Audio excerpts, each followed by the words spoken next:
All right, so this is our first video for our test one review. I've got a couple of kids at the house, so I'm not going to make it to campus to finish our test review.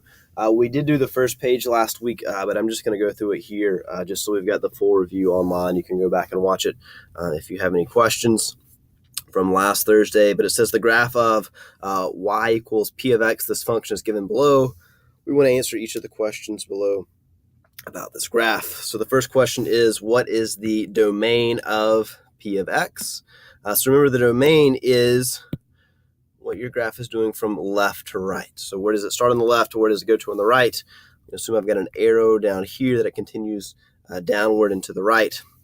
So from left to right, my graph is starting here at -6 on the left, and it's going to continue on to 7, to 8, to 9, to 10, 11, 12, and it's going to continue on to 13 and 15 and off the graph all the way to infinity. So my domain here would be a square bracket with -6 on the left to infinity on the right. Again, we're just going from left to right. What is our graph doing?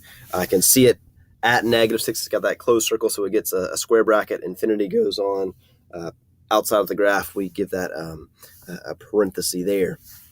Next question, what is the range? So the range is what the graph is doing from low to high, from the bottom to the top. So you can see the lowest that my graph is marked to is at -7, but my graph is going to continue on below this to -8, to -10, to -12, all the way down to -infinity on the low side. And on the high side, well, it's going to go to 1 at the max. The graph doesn't get up here to 2 or 3 or 4 or 5, but the highest point on the graph is right here at the point 3, 1. And so on the y-axis, the highest it gets to is 1. So my range from bottom to top is going from -infinity to 1 here. And again, I can see it hitting the point 3, 1, so it gets that square bracket. Next part, what are the zeros? The zeros are just where the graph crosses the x-axis. There are 2 zeros. Got a 0 here at 1 and another 0 here at 5. So I'd say my zeros are 1 and 5. For p of -1 and p of 9, those are x values because the function was p of x.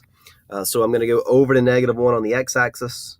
I'm not on the graph. I've got to go down to -3. So p of 1 is -3. I plug -1 into the x value of the function, and I get out at -3. Same idea with 9. If I go over to 9 on my axis, I'm not on the function, but I can go down to -4. Next up is p of 4, positive, negative, or 0. Just sort of the same thing that we just did. So I could go over to 4. I'm not on the graph. I have to go up almost to 1, just a little bit below, maybe 0.8 or 0.7. But still, we can see that is positive. Moving through these questions, how many times does the line y equals -2 intersect this function p of x? So y equals -2 is a horizontal line that crosses the y-axis at -2. So I'll draw that line in orange. Just going to go just all the way across my graph.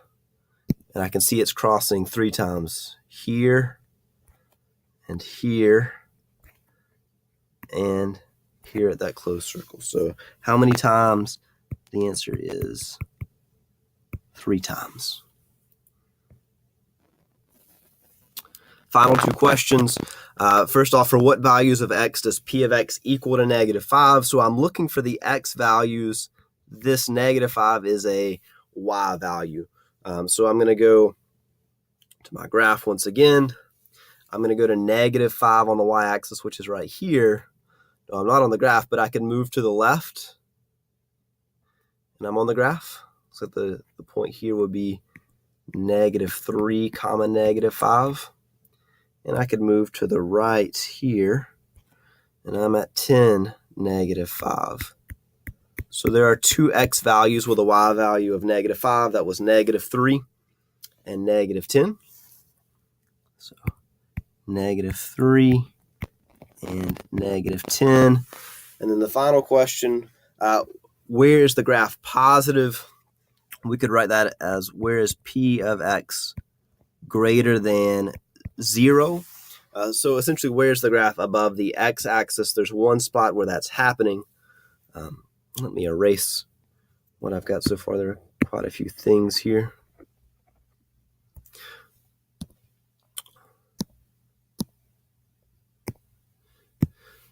So the graph is positive in one section from here to here. Where it's above the x-axis, that's where it's positive. I've got two sections where it's negative. That would be here and here. It's where the graph is below the x-axis. P of x is less than 0.